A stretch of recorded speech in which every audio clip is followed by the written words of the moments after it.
নমস্কার প্রিয় দর্শক বন্ধু। রাজ্যের শিক্ষক শিক্ষাকর্মীদের জন্য সুখবর। রাজ্যের শিক্ষক শিক্ষিকাদের ও শিক্ষাকর্মীদের যে বকেয়া ডিএ আছে, সেই ডিএর আরও এক ধাপ এগিয়েছে রাজ্য সরকার। আসুন আমরা ভিডিওর মাধ্যমে দেখে নেব যে এই নিয়ে পত্রিকাতে কী লিখেছে। তার আগে আপনারা অবশ্যই আমার চ্যানেলটি সাবস্ক্রাইব করবেন এবং সবার আগে ভিডিওর নোটিফিকেশান পাওয়ার জন্য সামনের যে বেল আইকন আছে সেখানে প্রেস করে নোটিফিকেশান অল করে রাখবেন এবং ভিডিওর সাথে লাইক কমেন্ট শেয়ার করবেন। তাহলে দেখুন এই নিয়ে পত্রিকাতে কী লিখেছে। শিক্ষকদের ডিএ নিয়ে আরও এক ধাপ রাজ্যের।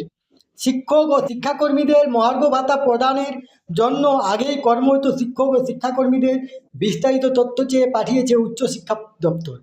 সেই তথ্য সংগ্রহের পর তা পাঠানো হয়েছে নবান্নে। সূত্রের খবর, চলতি সপ্তাহে বিকাশ ভবন থেকে এই ফাইল পাঠানো হয়েছে।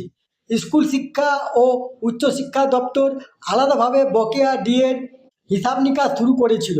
অধ্যাপক, আধিকারিক, শিক্ষক ও শিক্ষাকর্মীদের সেই তথ্য চূড়ান্ত করা হয়েছে। এই তথ্যটি আপনাদের সাথে শেয়ার করলাম। সুস্থ থাকবেন, ভালো থাকবেন, ধন্যবাদ।